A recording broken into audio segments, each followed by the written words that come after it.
Hello everyone, Zach here again, and it's going to be my second deck profile. And this isn't necessarily my second go-to deck, but it's one of my favorite decks in the way that it's really fun to play. For those who haven't played against Watts, they're pretty broke. Let's see, started off with this one. 3 Watt Lemurs. Watt Lemurs, if you don't know them, they're really funny because basically any type of destruction, you skip your next battle phase, and that's funny. And it helps you wall out because they're not that strong, Watts in general. 3 Watt Pheasant because attacking directly is just funny. Dragonfly Battle Destruction Searchers helps you get these guys out, which will set up your wall, which is even better because it also makes your monsters unable to be targeted by effects, whereas like Marauding Captains, just like you can't attack them. This is a lot better. Watt Woodpecker, attacking twice per turn is great, especially when it's equipped with stuff, which you'll see later. Double Watt Squirrel, it really helps against decks with Battle Searchers. Watt Kiwi, most people think he's pointless, but really, the whole point of him is, like, you have him, you have Watt Squirrel. Watt Squirrel's not going to die if he attacks a higher attack power monster because he's going to force them to not have their effect anymore.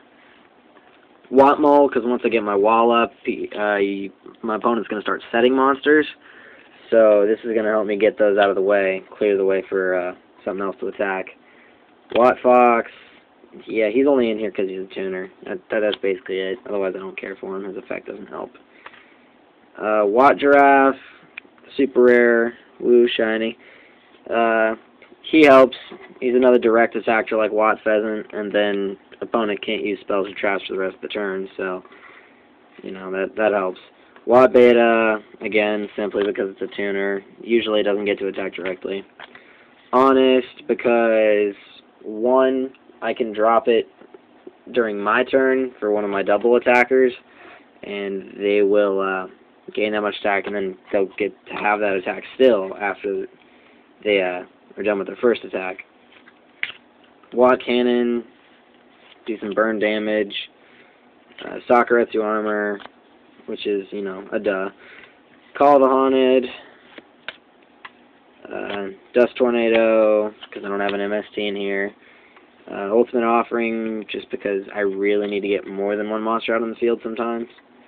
Gravity Bind, which is kind of self-explanatory, which, yeah, it limits my field with my Watt Pheasants and stuff, but other stuff you'll see is why it doesn't really matter.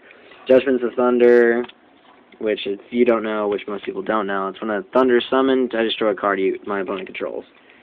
And that doesn't make him too happy. Mage Power, that's part of the whole reason why Gravity Bind really doesn't affect me too badly. United We Stand, just another thing for that too.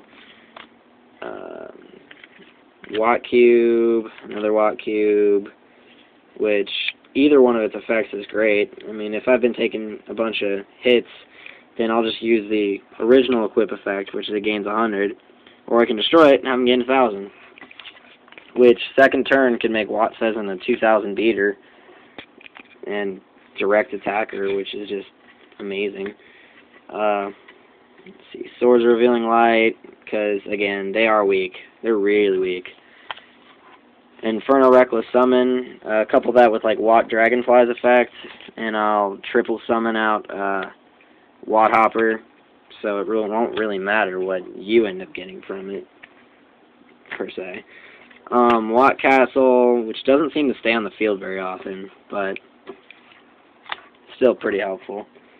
Light Wave Tuning, I can make, like, Watt Pheasant a 4-star tuner if I need something. 2 Watt Keys, so I can attack directly with everything. So, like Watt Woodpeckers, Watt Squirrels, they go up a lot. Reborn, because, and then Level Limit Area B for more of that stalling. And then I have one of each of the Watt Synchros, Chimera, and Hydra, It's only the ultra version. I think there's an ultra rare. I'm not sure. No, it's a super, so it only comes in super. Never mind. But really, you only need one. Watts don't synchro that much, and if they do, in my deck, they're usually limited. But when you do pull this guy off, it's pretty funny, because I don't even need Gold Sark if I do, because every time you attack, it's like having Gold Sark. But, like I said, really fun deck. Kind of makes people mad at you. It's almost a tournament deck, really, just in the way that it's almost anti-meta, because it kind of stops everything, or at least slows it down. All that attacking directly, all the limiting your opponent's moves, it really, really, really does bad things for them. Also, another synchro I just put off to the side. Armory Arm actually does work in this pretty well, actually, because, well, it's Armory Arm, and that extra, what is it, 1,000 on a monster, yeah, that helps. And you'd equip that to, like, what, Watt Woodpecker or Watt Squirrel, and then they take damage every time they kill something, so that's even better. But, like I said, it's really inexpensive, actually. Just go buy a couple the Shining Darknesses, some D-Revs, Starstrike Blast. If you've been to any of the sneak peeks, you should have at least 20 to 30 of these things just laying around. And you probably were like, well, this is a stupid deck, but altogether, it actually gets pretty fun. But, thought I'd show you this deck. Hopefully you will try and go and build it yourself. Thanks for watching. Comment, like, subscribe, whatever you feel like doing. Peace.